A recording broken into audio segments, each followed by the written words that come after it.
அனைவருக்கும் வணக்கம். இன்னைக்கு நம்ம ஸ்ட்ராபெரி கிருஷ்ணா சேனலில் என்ன பார்க்க போகிறோன்னா பாசிப்பருப்பு சாம்பார் தான் பார்க்க போகிறோம். ஒரு தடவை இந்த மாதிரி பாசிப்பருப்பு சாம்பார் செஞ்சு பார்த்தீங்கன்னா இனிமேல் துவரம்பருப்பு சாம்பாரையே மறந்துடுவீங்க. ரொம்ப லைட்டாக இருக்கும், ரொம்ப டேஸ்டியாக இருக்கும். முக்கியமாக 10 நிமிஷத்தில் ரெடி ஆகிடும். இட்லி தோசைக்கு செம்ம பர்ஃபெக்ட்டு. இந்த சீக்ரெட் மெத்தட் தெரிஞ்சுக்கணுன்னா வீடியோவை ஃபுல்லாக ஸ்கிப் பண்ணாமல் கடைசி வரைக்கும் பாருங்கள். அதுக்கு முன்னாடி நம்ம ஸ்ட்ராபெரி கிருஷ்ணா சேனலை சப்ஸ்கிரைப் பண்ணாதவங்க சப்ஸ்கிரைப் பண்ணிக்கோங்க. வாங்க இப்போ நம்ம வீடியோக்குள்ளே போகலாம். அதுக்கு நான் ஃபஸ்ட்டு பாசிப்பருப்பை கழுவி எடுத்துக்கணும். இப்போது இது கூடவே இது தேவையான பொருள் என்னென்னு பார்த்துடலாம். அதுக்கு நான் 1 வெங்காயம், 3 தக்காளி, 1 பூண்டு, 3 பச்சை மிளகாய், வெங்காயம் தக்காளி கட் பண்ணி எடுத்துருக்கேன். இப்போது இது எல்லாத்தையுமே அந்த பருப்பு கூட நம்ம ஆட் பண்ணிப்போம். இப்போது இது எல்லாத்தையுமே நல்லா வேக விடுவோம். பருப்பு நல்லா வெந்து வரணும், அந்த அளவுக்கு இது நல்லா வேகணும்.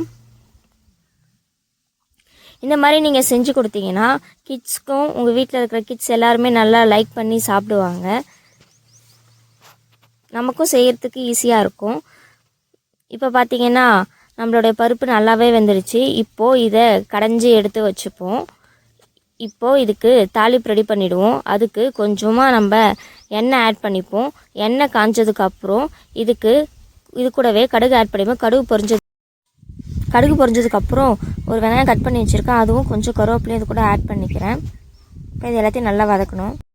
இது நல்லா வதங்கிடுச்சு.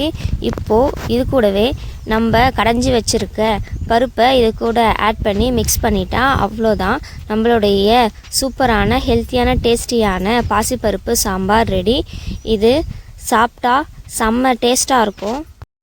நீங்களும் ட்ரை பண்ணி பார்த்து என்ஜாய் பண்ணுங்கள். இந்த வீடியோ உங்களுக்கு பிடிச்சிருந்தா உங்கள் ஃபேமிலி அண்ட் ஃப்ரெண்ட்ஸ்க்கு ஷேர் பண்ணுங்கள், லைக் பண்ணுங்கள். நம்ம ஸ்ட்ராபெரி கிருஷ்ணா சேனலை சப்ஸ்கிரைப் பண்ணிக்கோங்க.